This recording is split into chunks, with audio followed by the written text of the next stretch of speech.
They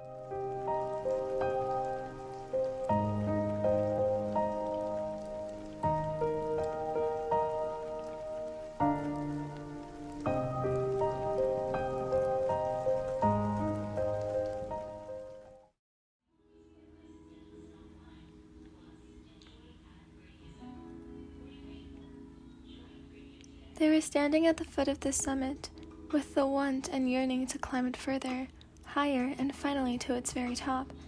The higher they get, the better. Reaching the mountain's limits sounded good every way possible.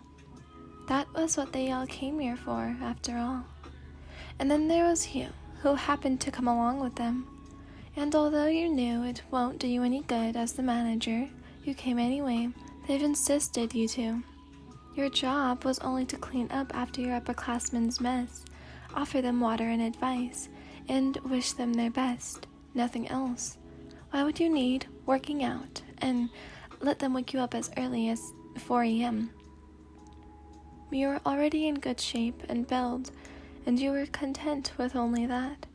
Who wouldn't be? You were one of the not-so-many fittest ladies in your class, honing the ability of handling a volleyball and all other sports of the like. Why would you bother scaling such a high mountain for the sake of a camp?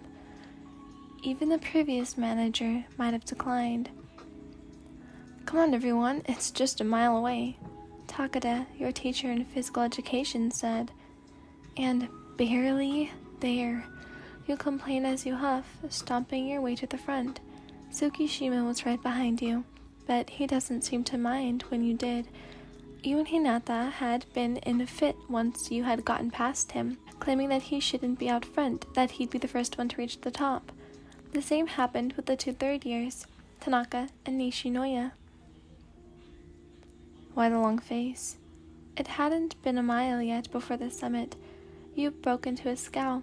You hated these bothersome trips. Yachi, who was in her 2nd year, had pleaded for you to come despite your protests. She was the one who talked you into this mess, but you went either way. Please tell me this will be over soon, you whispered to her. You glance over your shoulder and watch as your 2 upperclassmen were making complete fools of themselves. Well, sooner. You breathed.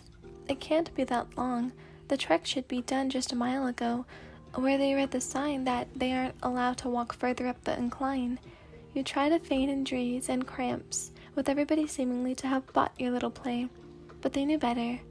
Tsukishima didn't even give a single damn about your condition, that he would only look away. Why don't you notice me though, Tsuki? You would think, stealing a few glances from the taller blonde. You tread miserably through the uneven surface and accidentally tripped over a rock. You tried to shout, but your cry for help was caught in your throat as you flew backward. You tried to resist the momentum of your fall, but you twisted your ankle. It happened all too fast for you to even see where you were. Ellen, are you all right? You hear Kageyama slide down the steep hill with a paranoid Yachi fussing over to where you were, with Hinata following suit. Their cute and precious underclassman was in peril. I'm fine, it's just a scratch is all, you mumbled. You grabbed onto a rock to get a hold of yourself. You lean your weight on the other foot, brushing off the leaves that were on your hair. The captain, Inoshida, started dialing the number of your mother, then messaged the coach. Yukai wasn't with any of you because you and the team were supposed to meet up with him. You raised your head a little to see Suki at the top of the hill, and everybody climbing down to help you up. You tried stepping on your foot, but you almost dropped your whole body on the ground. That was until Kageyama broke your fall, and now you were leaning into his chest. Everyone looked at you with concern. Other than Hinata, were the shy 3rd years around you. Suki clenched in his fists from the distance. His headphones were at maximum, and the chorus of the song he'd been listening to was on full volume. It went on while you were being carried up on a piggyback ride by Kageyama. You blushed as you were behind him, and you felt like a princess, and his strong arms around to support you, not to mention how your breasts were pressed so. But it came to an end when Kageyama himself was beginning to wear out. You got down from his back and helped him reach his bag that had his water canteen inside. You opened the zipper to his bag and found a bunch of bottled water. So that was why he got tired, you thought? He had to carry you and his supply of water. You pouted. Poor Tobio. Everyone from your group took a break. There was nobody else to carry you other than Yamaguchi, Tanaka, Hinata, and Suki. When it came to Suki's turn to carry you, he would jog toward the front. Thankfully, Yamaguchi was kind enough to help prop you up and give you a ride on his back, like Kageyama did. The ride that you liked so much. Suki, it's not nice of you to leave our beloved manager here. Yamaguchi would chide him once ahead of them, receiving a mere shrug in return. He didn't seem to mind at first, because he really didn't care at all, did he? Drop the act already. His face had contorted into a more cooled expression, pocketing his hands into his jersey jacket. Now that annoyed you immensely. Sure, he was your upperclassman and all, but it's not an act. I'm going to faint if we don't stop this now. He only gave you his, why should I care, look. If you were to be honest, tiny petals were filling your shoes, and you didn't have any more pairs.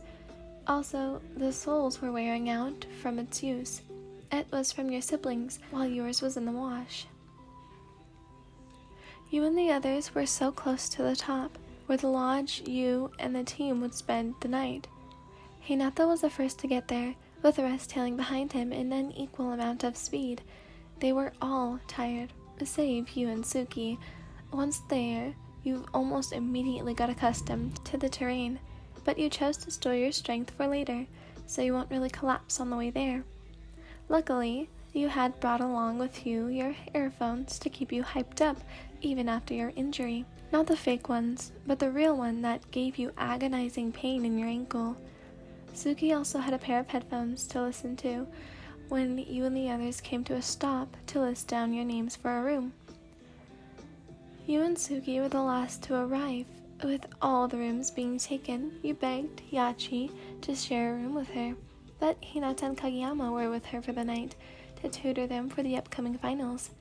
Guess I'll be sleeping in this storage room, you mumbled. You were mad with Suki only just a little. You did fancy being with him together, but never in one room. Please, Yachi-senpai, please. But to no avail. Aren't there any more rooms open? The receptionist shook her head. You were left with no choice. You had to sleep with Suki in one room for the night.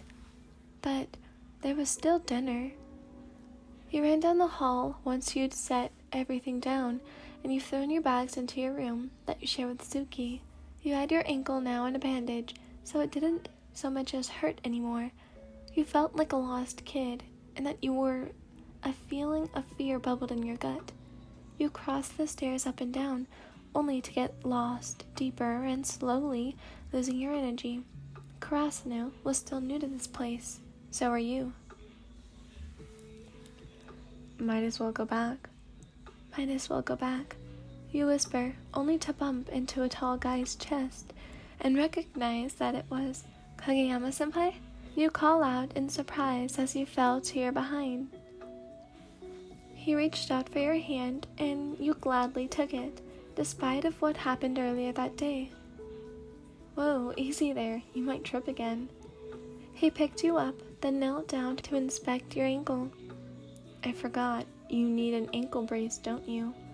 His face showed concern for you. He stood again.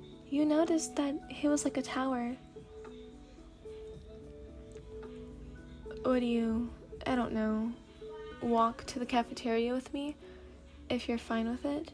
He shot a glance at your ankle, and it dawned to you that it was because he pitied you and your bad ankle. You denied his offer. You went on your way and headed to the cafeteria. It was almost closing time, and it was then that you figured he had eaten already. Your thoughts were then on Kageyama, who you left alone in the corridors. True, he was only being a good upperclassman toward you, but you felt offended. You're strong and you're able to do things on your own. You look around, keeping a handful of your shirt in your fist as you fear that it would be dark inside.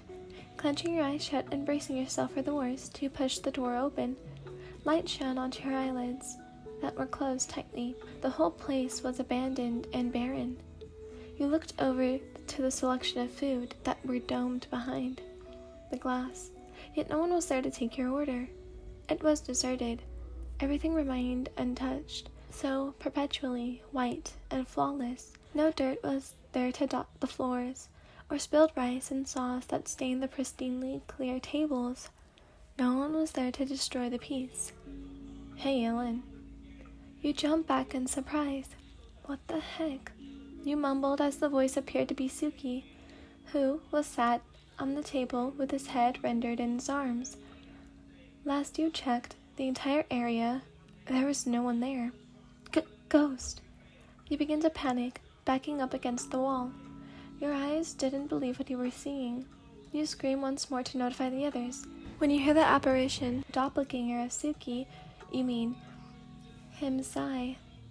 Don't make a ruckus. You'll wake every single soul if you won't stop now. You squeak as he walked to your direction and is now leaning against you, where you were helplessly pressed up to the wall when you really weren't. You didn't know for sure. Why is it that there's no one here? You ask him in worry. Have you stepped into the wrong room or the right one? You hope that there was still left of your favorite food. Have they all left? His face fell. They went to bed. Kageyama was last to leave. Yachi helped Hinata to their room since he caught a cold. He gazed out the window, which you quickly followed. It was dark out at the dead of night in Tokyo. Wait, what does that mean? He was the only member that remained in the room. Was he... I think you were the one too. He cuts you halfway. I didn't have any plans leaving. He found himself a seat and put his chin in his palm. Have you eaten yet? You sure look quite famished, don't you think? You were starving also. Then it hit you. He has food. Are there any leftovers? Plates? You search everywhere for it, tracking down its scent to the last bit, but it smelled restrained. Sure.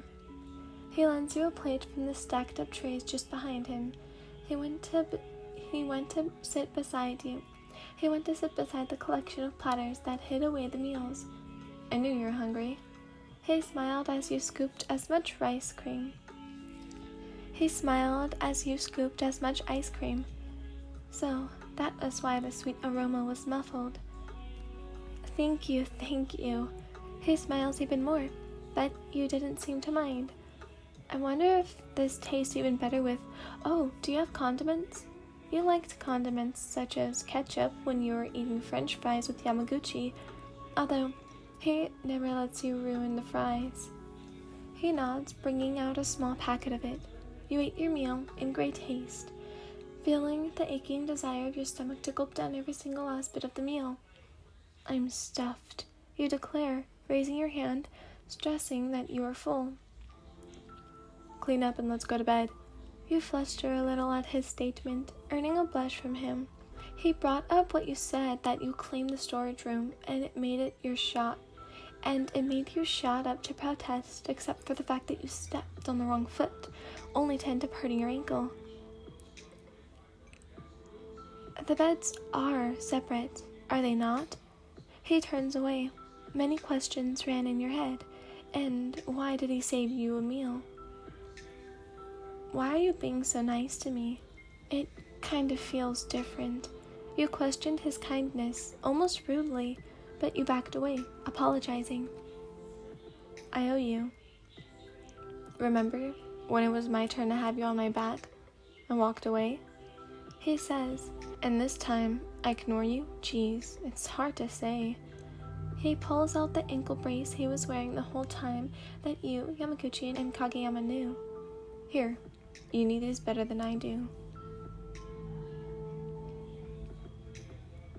Then what was the whole mood about? You search his eyes, and he responded with a shrug.